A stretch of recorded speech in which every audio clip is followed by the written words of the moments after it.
Vou dizer uma coisa que pode parecer disparatada.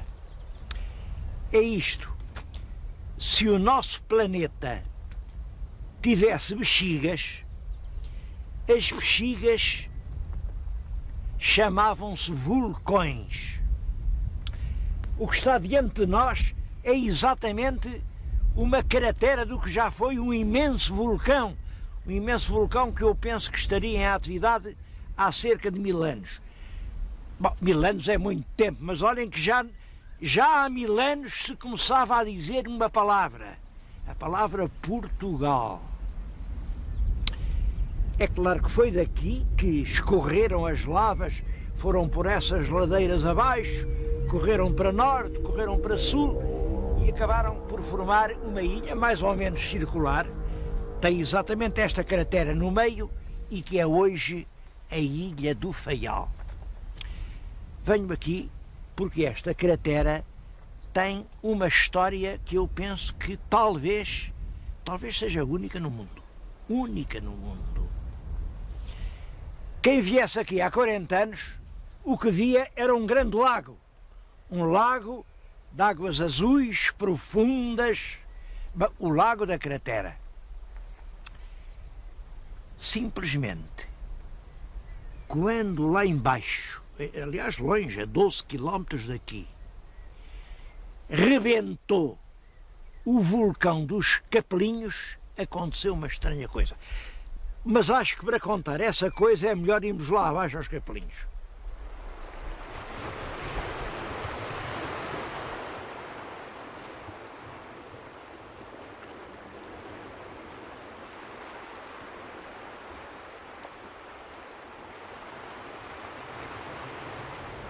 Aqueles morros que estão na vossa frente são a cratera do vulcão dos Capelinhos. Os Capelinhos são a última grande erupção vulcânica dos Açores. Ora bem, exatamente nessa altura da erupção, não foi há muito tempo. Começou em setembro de 1957 e prolongou-se até outubro de 58. Foram 13 meses de susto, porque não se sabia bem o que isto ia dar. Durante esses 13 meses, imensas colunas de fumo e de lava modificaram completamente aqui este troço do litoral. Mas o que eu lhes queria contar é uma coisa curiosa. Durante a erupção, uma certa noite, o fundo da cratera deu um ronco medonho, como se uma grande explosão abalasse aquelas entranhas, e de manhã viu-se que a lagoa que até então tinha coberto o fundo da cratera se tinha toda sumido misteriosamente. Uma lagoa perdeu-se nas entranhas de um vulcão.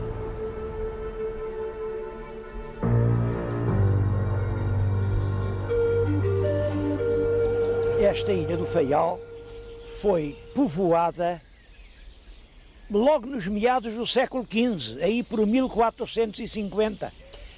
O infante Dom Henrique fez realmente um esforço para pôr as suas terras a dar pão. Aqui os Açores, por exemplo, era uma espécie de celeiro da África. Era aqui que se criava o cereal que ia abastecer as cidades portuguesas do norte da África.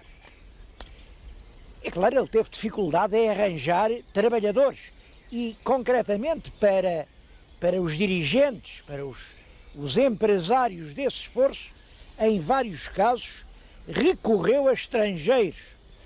Aqui no Faial, o primeiro donatário foi um flamengo, um Jos von Dutra, que deu origem até a uma lenda. Ainda hoje há quem diga que e vejo isso escrito até em livros responsáveis, que houve um grande povoamento flamengo, que no século XV havia aqui milhares de flamengos. Isso é uma lenda sem qualquer fundamento, mas é verdade que o Jos Dutra que é o primeiro capitão, chegou a recrutar um pequeno grupo de gente da sua terra e pô-los aqui, deu-lhes a terra melhor que tinha. Eu acho que estão a ver pela câmara um belíssimo vale, tem ao meio uma ribeira, ainda hoje lhe chamam a Ribeira dos Flamengos. E ele pô-los aqui para eles começarem a trabalhar a terra. Era um grupo que eu penso que andaria entre 10 e 20 e que, de certo modo, vieram enganados. Tinham-lhes prometido mundos e fundos, tinham dito que era uma terra que dava ouro e dava prata, que havia aqui um magnífico açúcar da Madeira, um açúcar com que se enriquecia ao fim de pouco tempo. Coitados, e eles chegaram aqui, o que encontraram foram rochas vulcânicas para trabalhar ao picão, de maneira que revoltaram-se. Revoltaram-se, foi preciso reduzi-los à obediência e depois, não sei o que lhes fizeram, se os expulsaram, não se falou mais em Flamengos. É certo que um outro autor, o Valentim Fernandes, ainda no século XVI, fala de uns flamengos que tinham aqui estado, mas diz ele, hoje já não resta uma palavra de Flamengo. A própria viúva do Dutra, ao fazer o testamento, a viúva era portuguesa, mas ao fazer o testamento, refere muita gente aqui da ilha e da terra. Flamengo, só o cunhado, só o irmão do marido. Portanto, temos que, aliás, os escritores, os especialistas que se têm debruçado sobre o assunto, sabem perfeitamente disto, e é isto que dizem. Os estrangeiros aqui no Faial foram uma presença perfeitamente excepcional. Eu sei que a lenda fica exatamente por causa de um facto que é verdade. É que as raparigas açorianas são realmente bonitas. Há muitas com uma tonalidade loira nos cabelos e é claro, todas as raparigas bonitas dizem isto deve ser de algum tetravô Flamengo. Não é. Nunca houve assim tanta gente que nos quisesse ajudar a fazer Portugal. Infelizmente houve muito mais quem ajudasse a desfazer. Pois vem a propósito contar uma história.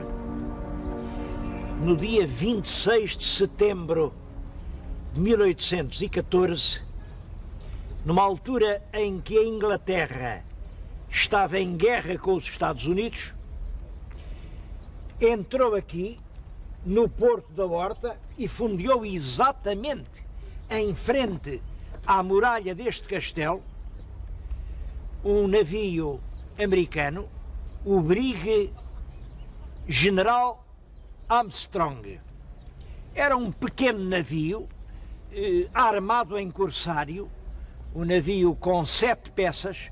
Uma era realmente uma peça antiga e grande, a peça que ficou célebre, o Long Tom. As outras eram 6 peçazitas pequenas, enfim.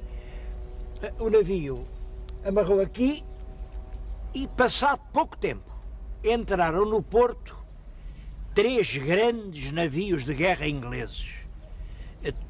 Um deles, uma nau de guerra com 80 canhões, e os outros também navios de alto porte.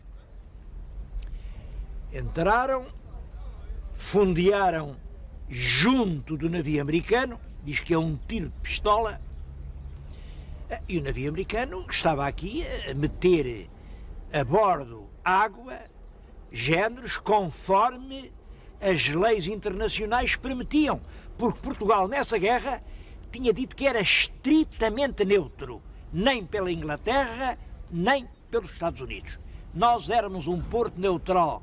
Bom, e os navios beligerantes podiam abastecer-se nos portos neutrais.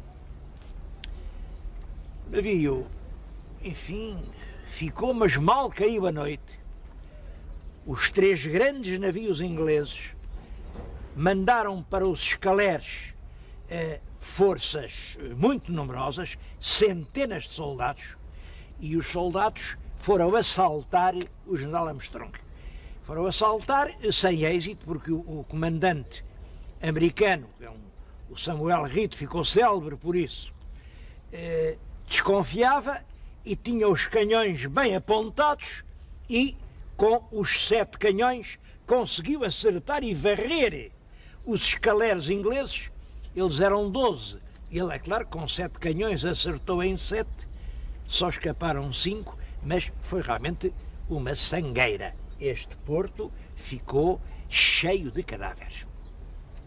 Os ingleses, perante isto, recolheram os sobreviventes e resolveram, a tiro de canhão, destruir o navio americano.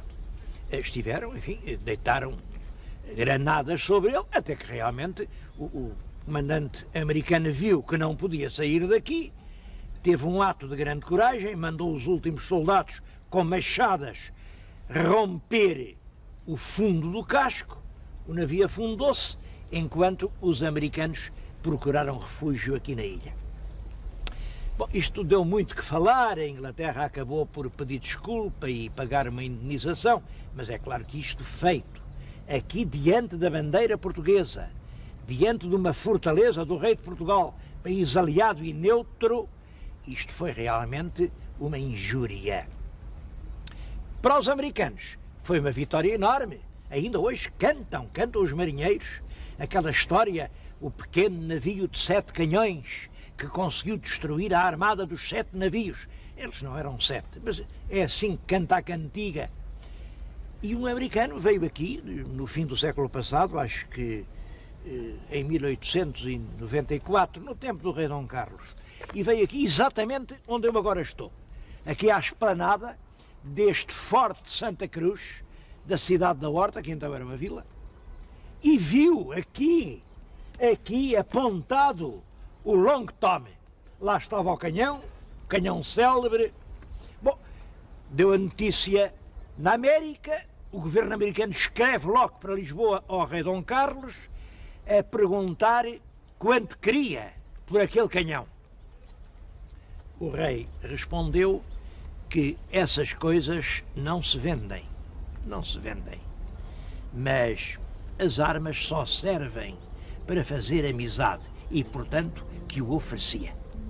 Ainda hoje, quem for a um museu naval de uma cidade norte-americana, lá pode encontrar o Long Tom com o resumo desta epopeia naval. E de tantos monumentos que há aqui na cidade da Horta, há um de que eu não posso deixar de falar. É da Muralha Negra. É uma história que começou há mais de 100 anos. Foi exatamente em 1895. Um velho navegador que tinha andado no mundo, tinha sido comandante de um clipper e que estava velho, resolveu dar a volta ao mundo sozinho, num pequenino barco. Um barco que se chamava Osprey, ele está ali desenhado numa gravura. Bom, e como calcula, um homem que vai sozinho dar volta ao mundo passa por muitas coisas más. Ele apanhou maus portos, má gente, maus ventos e esperava já morrer no caminho quando conseguiu chegar aqui ao Porto da Horta. E então, no muro de basalto negro, escreveu num fundo branco o nome do seu barco, Spray. Isto constou entre os marinheiros, porque os marinheiros de todo o mundo conhecem-se. Cada um disse ao outro, olha fulano, e passou a ser considerado um sinal de sorte, de bom porto, deixar o nome ou qualquer lembrança escrita no molhe do Porto da Horta. De 1895 até agora, já lá vão mais de 100 anos, milhares e milhares de navegadores deixaram os seus nomes escritos no basalto. Agora já não é Muralha Negra, porque é claro, fizeram a marina, tem uma parede branca, mas continuam a pintar na parede branca da marina os nomes dos navios como sinal de agradecimento e de boa viagem. Já noutros portos, agora, Um pouco por cópia, um pouco por snobismo, os navegadores pintam os nomes dos seus barcos. Mas o primeiro porto do mundo onde isso aconteceu, o primeiro porto onde se considerou uma bênção chegar, e o primeiro porto de onde havia saudades de partir, era do Porto da Horta. Estou a falar-lhes aqui num estabelecimento célebre, que é o Café Peter. Estou aqui junto, eles não são Peters, é o nome que lhes deram, Peters, pai e filho, e tudo quanto veem à vossa volta são lembranças de navegadores que passam por aqui. Está lá em cima uma vitrine com os retratos de grandes navegadores célebres. Este tem sido uma espécie de ponto de encontro de gente de todo o mundo. Ponto de encontro e ponto de paz. Eu já venho aqui várias vezes e comove-me sempre vir a este lugar que é só lugar de convívio. Aqui, nesta casa, há tudo menos uma arma. Há tudo menos um rancor. Não sei, mas eu às vezes penso que se o mundo tivesse um cinto, a fivela era esta. Era o Café Peter.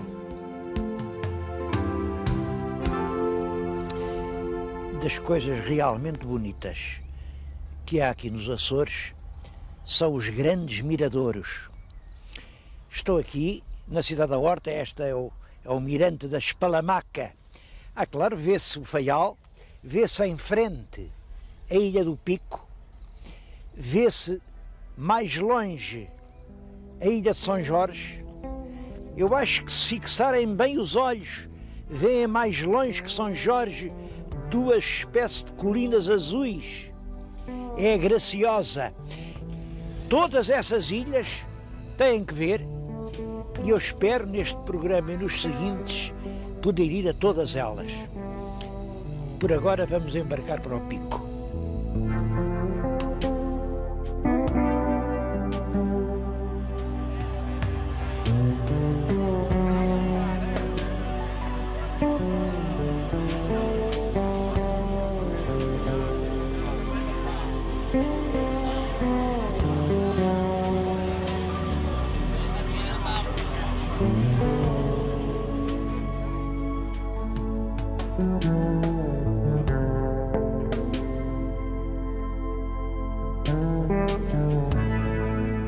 O Pico é a mais alta montanha que existe em território português. Tem uma altitude de 2.351 metros. Bom, isto quer dizer que é 360 metros mais alto que a nossa Serra de Estrela. Bom, além disso, a Serra de Estrela ergue-se já, enfim, numa região com uma certa altitude, e o pico vem desde o nível do mar. Como veem, tem um perfil vulcânico, é realmente um antigo vulcão que ainda hoje conserva atividade. Às vezes vêem-se penachos de fumo e tem fendas onde ainda faz muito calor. Foi o Pico quem fez esta ilha. As lavas que escorreram do Pico fizeram toda a ilha, que hoje é uma grande ilha, grande por muitas razões, principalmente pela história que tem para contar.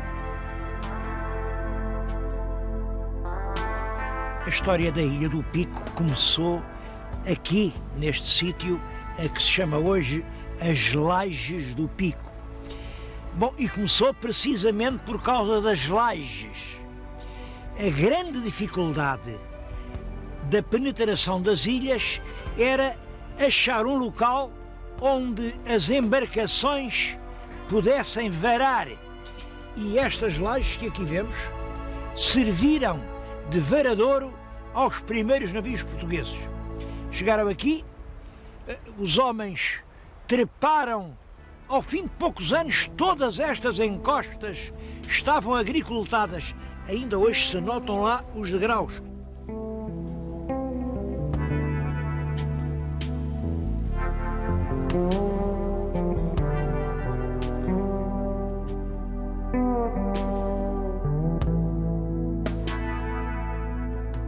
estas mesmas lajes do Pico foram um dos grandes centros da atividade açoriana da pesca à baleia. Eu vim falar-lhes precisamente no Museu Baleeiro. Estou aqui junto de uma das últimas embarcações dos baleeiros. Isto que veem é um arpão caçou-baleias. Este ferro era arremessado e depois de entrar no corpo do animal, este ferro deslocava, fazia este movimento e, é claro, o bicho ficava preso. Havia uma, chamavam linha é esta corda, uma corda que tinha 600 metros. Bom, e assim isto durou o século XIX, o século XX. Há uma coisa que eu não compreendo, ainda não compreendi. Como é que foi possível que tenham sido os americanos que vieram ensinar aos açorianos a pesca da baleia? Porque realmente só no século XIX, nos princípios do século XIX, é que isto se torna aqui, mas então torna-se uma atividade predominante. Durou muito tempo, eu ainda vi esfolar, enfim, cortar 3 cachalotes. Deu muito dinheiro a muita gente, mas vinha da América. Há uma cidade americana, New Bedford, cujo brasão municipal diz nem mais ou menos que isto. É uma latinada, claro, mas o latinário diz isto: agora, quem dá a luz ao mundo somos nós, porque o azeite da baleia servia em grande parte para iluminar, para a iluminação. Bom, como calculam, quando veio o petróleo, para que é que serviu o azeite da baleia? Houve ainda outras aplicações e com a carne fazia-se farinha, faziam-se rações, os dentes tornaram-se rapidamente preciosos. Hoje, um dente de baleia, então com aqueles desenhos bonitos que os açorianos sabem fazer, é uma preciosidade. Mas isto deu numa pesca, não aqui nos Açores. Os açorianos foram sempre bastante, se é possível dizê-lo, bastante humanos na pesca à baleia. Mas houve outros países que fizeram um verdadeiro massacre, com armas sofisticadas. Dezenas de milhares de baleias foram sacrificadas já no nosso século, até que a baleia entrou em vias de extinção. Já não se viam baleias no mar. Aí as entidades internacionais intervieram e, para evitar a extinção da espécie, já no nosso tempo, em 1984, creio eu, proibiram a comercialização dos produtos derivados da baleia. É claro, desde que foi proibido vender o óleo, vender os ossos, deixou de se pescar baleia. E aqui mesmo nos Açores, dizem-me, aqui nesta ilha do Pico, os 3 últimos cachalotes capturados foram em 1987, portanto, há 9 anos. Então, para cá, nessa altura, quando foi proibido, houve uma grande consternação. Aqui a gente das lajes dizia: então e agora, o que é que a gente vai fazer? Não sabemos fazer mais nada. Mas essa é uma das grandes lições que os homens açorianos têm sabido dar. Quando uma atividade termina, eles já estão a pensar na outra que há de substituir. Aqui nos Açores, quando o sol se põe, toda a gente sabe que isso só quer dizer que ele vai nascer outra vez na manhã seguinte.